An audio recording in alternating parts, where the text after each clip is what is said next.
We continue to follow breaking news here on CBS Sports HQ, where Tiger Woods has made it known that he's coming back, saying, quote, "As of right now, I feel like I am going to play," in reference to the Masters, seeking his sixth Masters jacket, green jacket, which on this day 25 years ago, back in 1997, Tiger Woods won his first of 15 major championships. Not all that long ago, we spoke with Jim Nance at the Genesis Invitational, trying to temper some of those expectations, but Tiger says he's in a place now where he can compete and, in his eyes, win this tournament at Augusta National. All right, let's get Doug Bell back here to join us. So, Doug, you sat and listened like all of us did. I have a lot to unpack here, but first off, what are your thoughts after hearing and then confirming the news, of course, that Tiger plans to be back in competitive golf this week?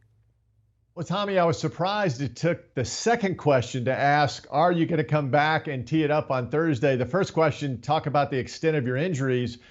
We want to know, is he going to play? And he's going to play. I don't think there's any question. I think it's safe for him to say, unless something happens between now and tomorrow, again, he'll play 9 more holes tomorrow, weather dependent.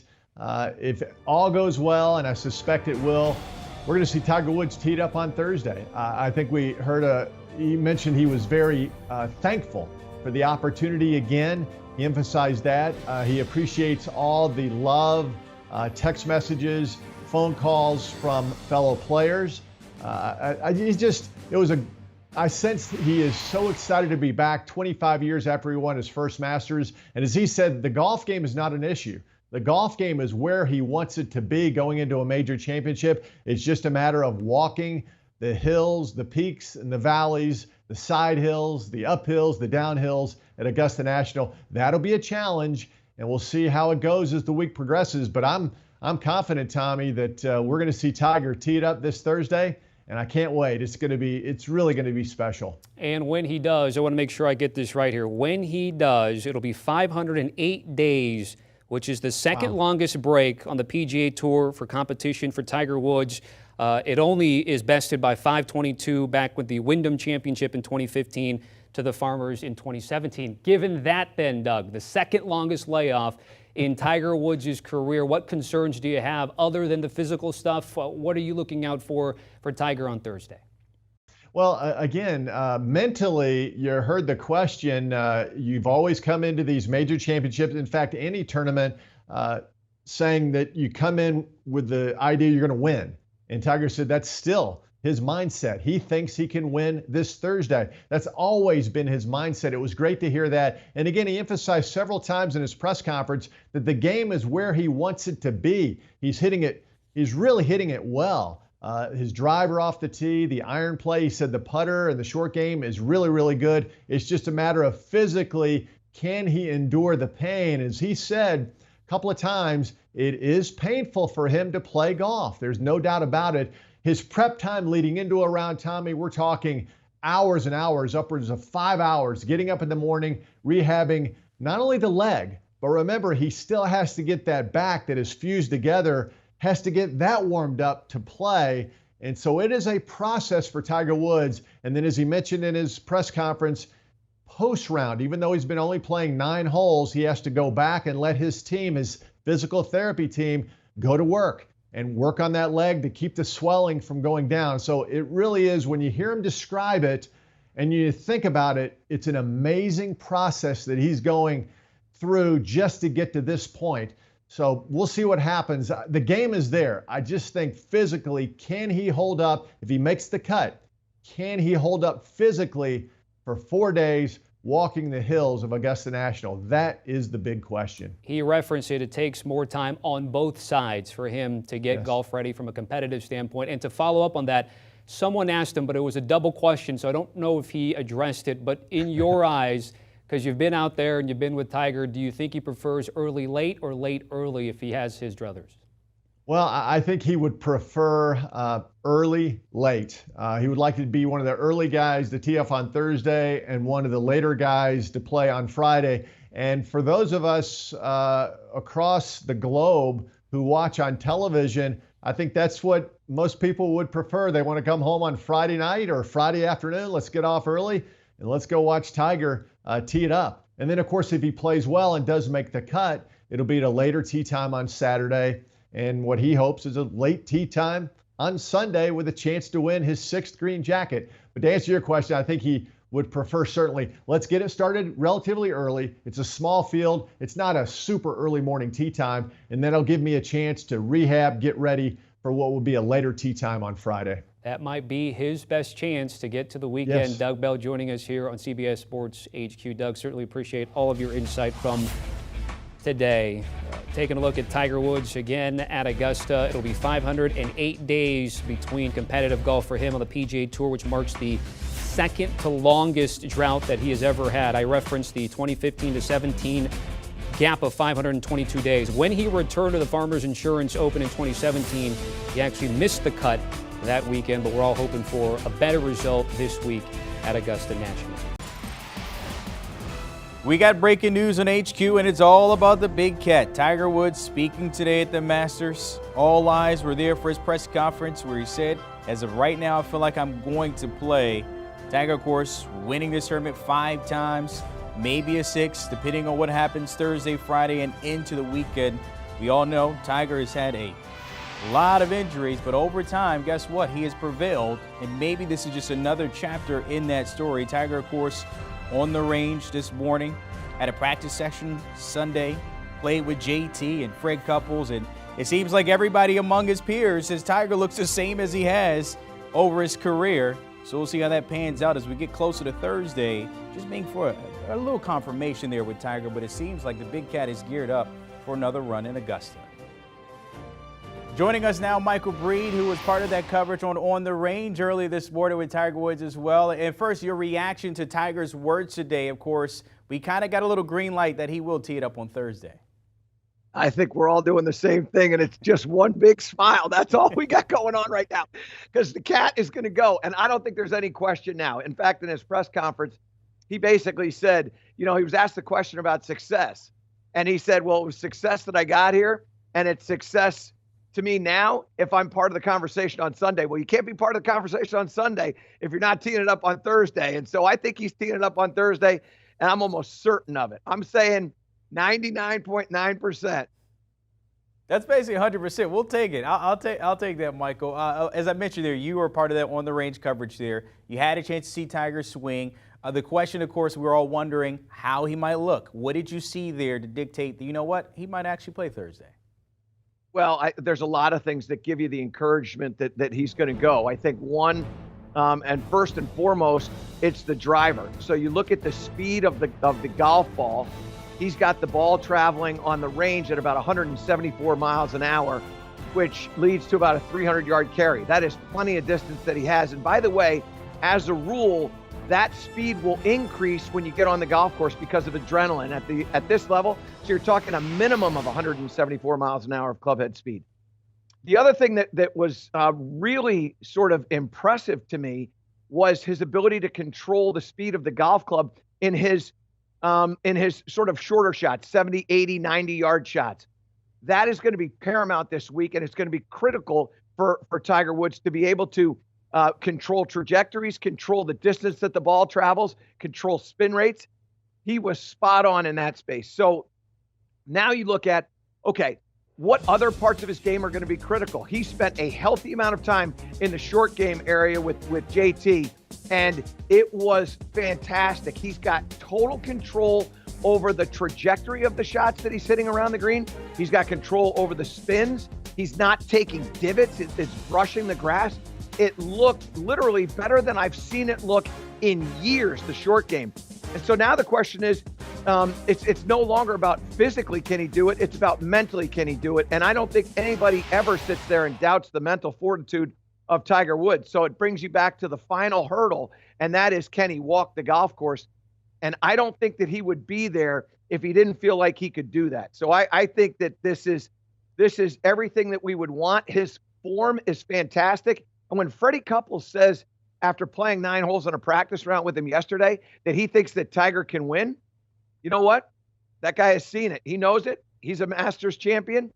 And he's certain that Tiger's got all that it takes. So I'm not worried about him. If he isn't worried about him, I'm not worried about him. Tiger looking good from what everybody's saying, including yourself, based on what we said. He said, you know what, he doesn't have that much mobility, but he's good to go. And when you look at the field here, he's coming back at a time where Scotty Scheffler is world number one. JTs of the world will be there, of course. Jon Rahm. When you think about the field, how does Tiger's return kind of impact them a little bit? I think everybody's thrilled that he's going to be playing again up until if it becomes a contest on Sunday down the stretch, then they're not going to be happy that he's there, because Tiger has this way of making people, I don't want to say fail, but think twice over a shot. We saw it in 2019 when you saw Finau and Koepka and other individuals. Molinari hit it into Race Creek at number 12. In fact, Molinari hit it into the pond fronting 15 on Sunday. And I think Tiger has that effect on individuals. And if Tiger is in the chase on Sunday, he's part of the conversation. I think those players who are thrilled that he's there on a Monday, Tuesday, Wednesday are not going to be so happy on a Sunday afternoon.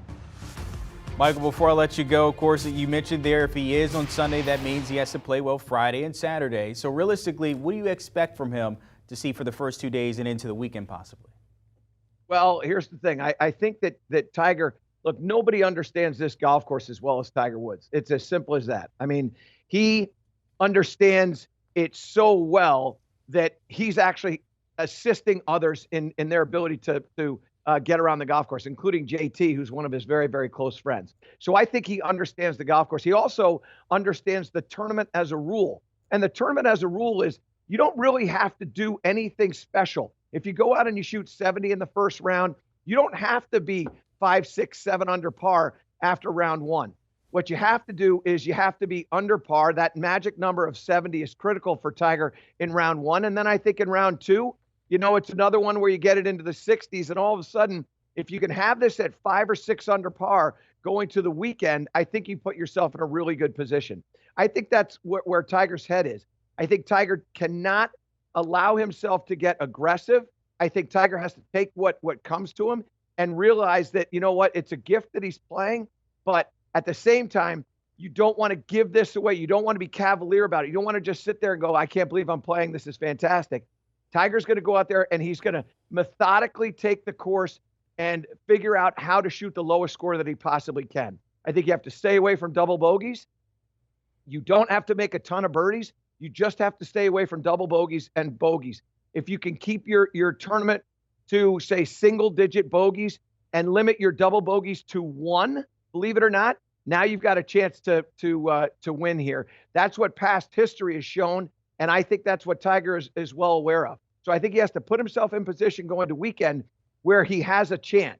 And then at that point, Saturday is the day where you start to look at your positioning and you start to go, okay, you know what? I'm going to be a little bit more aggressive today, or I'm going to continue with this sort of approach that I've had where I'm just going to try to get a couple. Take advantage of the par fives, take advantage of the opportunities that are presented to you, stay away from making big numbers, and no sixes on the card. And when it's all said and done, I think Tiger's actually going to be there on Sunday. It's going to be a fantastic week, and I can't wait for it to start. I think we both can agree the one thing we want to see is that Sunday red, and how it gets there, Thursday, Friday, Saturday. Michael Breed, appreciate your time. Stop by with the breaking news. The Big Cat back on the prowl when it comes to the Masters, and when you talk about all-time wins, there he is, right behind Jack Nicklaus at 6. Tiger Woods may be looking for number 6 as well. We'll see, of course. This is almost a year to the date of him winning his first one. The Big Cat telling us today, look, feels good, so he might be playing. Of course, that 9 rounds tomorrow, or 9 holes tomorrow, will dictate how he feels, but it seems like everything's a go for Tiger Woods. We continue to follow breaking news here on CBS Sports HQ. Tiger Woods intends to play in the Masters, saying, quote, as of right now, I feel like I am going to play. He's going to tackle 9 more holes on Wednesday, prepare for Thursday, and barring any setback, the 5-time Masters champ will give it a go at Augusta National. Now, the odds for Tiger Woods are at 50-1. They were actually about a week ago closer to 66-1, but people started knowing and sensing that he's heading to Augusta National, and then everybody wants a piece of Tiger Woods. So at the moment at Caesars Sportsbook, he's at 50-1. Everyone is trailing Jon Rahm, the betting favorite, as he has been perched at that stage on the PGA Tour for most of the season at 10-1, and then Rory McIlroy, of course, at 20-1. Rory trying to complete that career Grand Slam, which Tiger Woods is a part of.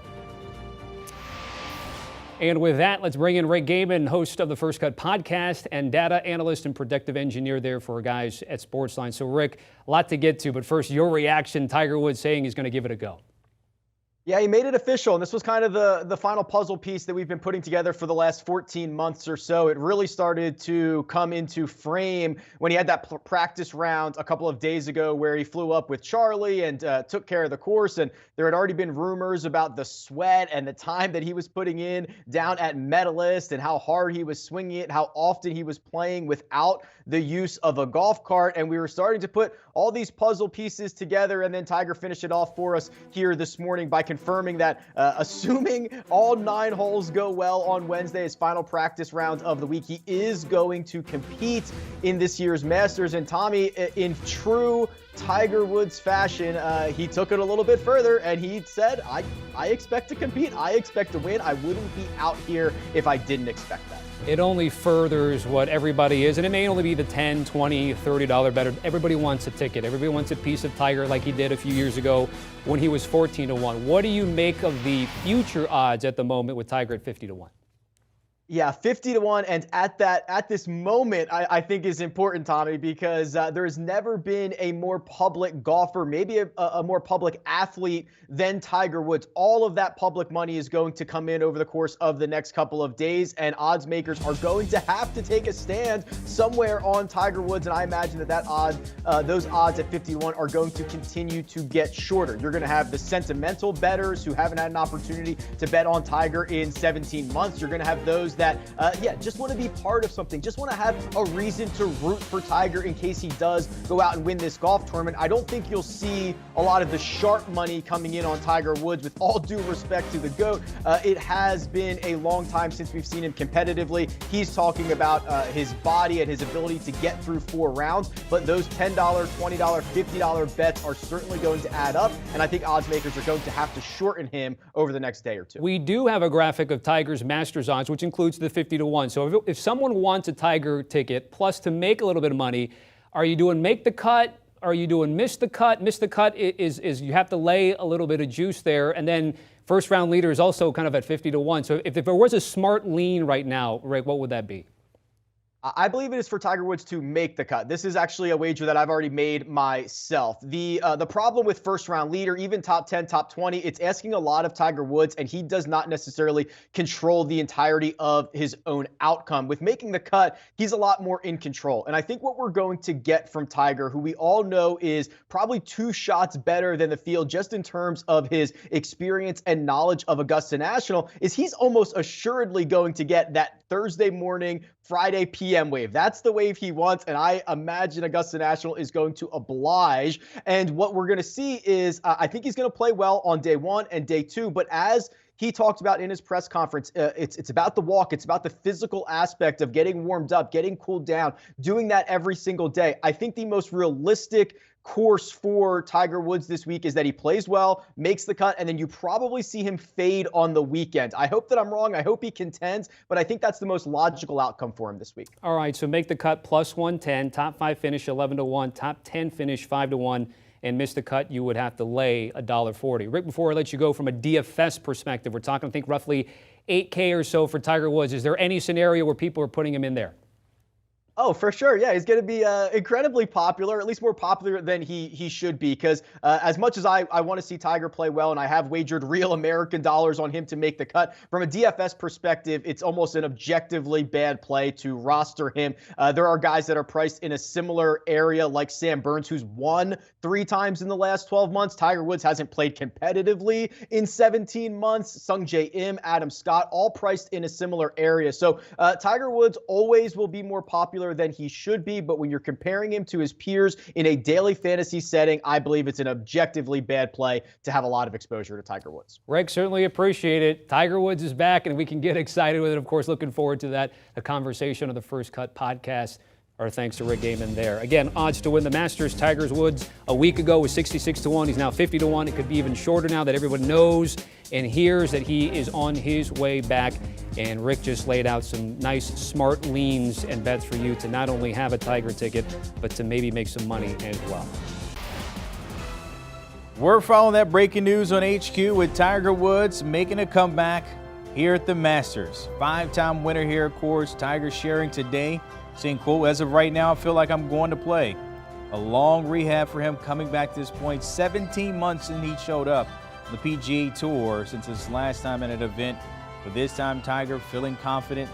As mentioned before, during his conference saying that, look, everything is not going to be what it used to be. Very little mobility, but plans to give it a go come Thursday. And here it is, the Masters releasing those tee times just moments ago. At 10:34, Tiger will tee it up with Louis Oosthuizen along with Joaquin Niemann. That threesome going up there on Thursday. Tiger, of course, the number one guy you want to watch in that group. We'll see how that pans out the closer we get to tee time up there in Augusta. More of this, I want to bring in our golf expert, Michael Breed, and of course, back on this breaking news here, but your reaction to that pairing with Tiger Woods now? I feel bad for Joaquin Niemann. That's all I can tell you, because he has no idea what's in front of him. Tiger's going to be out there. You said he's the number one guy to watch in that group. He's the only guy anybody wants to watch in that group. I kind of feel bad for Joaquin, and you would think he would have a chance, except playing in that group, that the interest level, the activity that is going to surround that group. You know, Louis Oosthuizen is used to it. By the way, you know, he's got a major championship, so he's comfortable. But Joaquin Niemann, this poor guy, he's a young guy. He does the hurricane that is going to hit, he does not understand. And it's not just when you're getting ready to hit, it's after Tiger has holed a putt and everybody is scattering and going to the next hole, and you've got to somehow play with all that commotion going on. It's going to be a very, very difficult tournament for Joaquin. I feel bad for him, but it's exciting. 10:34 tee time. I figured that he would have an early tee time, but he would be early late. It just seems to give him the greatest amount of time to recover, and I think that's going to be the important part of this. You think about Tiger's chances of winning here, it's going to be about how he does away from the golf course, not necessarily just how he does on the golf course. And so you get that 10:34 tee time. It gives you a little bit more time as you prepare for the second round, for Friday's round. And I think this is exactly what Tiger needs. And I think it bodes really well for him. So I'm looking at this like, I really think Tiger can win. I honestly believe Tiger can win. And it starts with this Thursday pairing and Friday pairing. And I think Louis Oosthuizen is one of the easiest guys to play with on the PGA Tour. Obviously, they know each other a long, long time and are good friends. And I think this is a great pairing for Tiger. I want to piggyback on something you just mentioned there, because Doug Bell, also our Kyle Porter, mentioned how crucial that 10:34 a.m. tee time will be for Tiger. Can you kind of elaborate how that kind of helps him out the rest of the way if we're thinking about getting to Sunday here for him? Well, it's what I call the flip turn, right? So in swimming, you get to the end of the pool and you got to do a flip turn. So how quick is the flip turn for Tiger? If he tees off at 10:34 and he finishes, let's just say it takes 5 hours to play. Now it's 3:34. Now he has a whole bunch of time between when he finishes playing and when he has to start practicing and preparing for the afternoon round. If it's the other way around and you tee off late, let's say you tee off at 1:30, and now you have to go at 10:30 in the morning the next morning, you don't have a lot of time to recover. And for Tiger Woods, he needs that time to recover. I have no idea about the PT that he's going through or needs to go through in order for him to get ready, the ice baths and all the things that may take place. And so when you start to pay attention to what happens away from the 18th green at Augusta National or the first tee at Augusta National, what he does and what he has to go through in order for him to be prepared to play, this is exactly what he needs. We'll see how that pans out there. Again, 10:34, that's when Tiger Woods tee off on Thursday. I want to take a look at some other notable tee times outside of Tiger Woods. Of course, a few that I have here, Michael, already circled on my list. DeChambeau there at 10:23. How about the defending champ, Hideki Matsuyama at 10:45? Any of these pairings kind of catch your eye so far? Well, I think, Cam Smith, Paul Casey, they like it here. Bryson has been hurt. I don't know whether he will continue to play all the holes that he can play. There's a worry about what's going on with his wrist and other ailments that he's got going on. So, and that same thing exists with Matsuyama and Justin Thomas. And so, if you get some people that are injured and you don't know what's taking place, all of a sudden, this could change. You could get a 2-ball that's going out in the second round. The one that is of interest to me is Dustin Johnson, Billy Horschel, and Colin Morikawa. I think Dustin Johnson comes in here on form, and I think that this is a tournament. But for me, it's between DJ and JT. Those are my two favorites as I head into this. Colin Morikawa is another guy that I'm not necessarily keen on. And so I look at that and I go, okay, well, there's not going to be a lot of feeding off of anybody's round. Billy Horschel is a guy who could play well. I don't see him shooting a particularly low score, but I could see him at 3, maybe 4 under par. And then the other one that's of interest is the 203 group. McIlroy, he's of interest because he's not coming in great form, and you wonder about this chase of the career Grand Slam. Koepka is a guy who has had some degree of inconsistency this year. He makes a cut, he misses a cut. He makes a cut and misses a cut. And we haven't really seen him string anything along, although he did play a lot better recently. So it'll be interesting to see what he does. And Matthew Fitzpatrick, if you're looking for a dark horse, Matthew Fitzpatrick is one of those guys that can really perform here. He's a very, very strong ball striker. And if he can keep his wits about him, and when he gets under if he can get into that moment on Sunday or even on Saturday afternoon, if he can put himself in that position and keep his wits about him, that could be a very interesting pairing as well. Michael, I think we can both agree there's plenty of storylines, but the biggest one of the day, the Big Cat is back at 10:34 Eastern Time. Appreciate it as always, Michael Breed checking in on that breaking news. Hey, don't forget, you can catch everything on the Masters. We got you covered here on CBS Sports HQ, but don't forget Saturday, you got it on the app as well as streaming on Paramount Plus, and that final round on CBS also streaming on Paramount Plus. Do you want a sports network that delivers everything that matters about the game? The highlights, the picks, the instant analysis, no yelling, no fake debates, no politics. Hit the subscribe button and never miss a moment.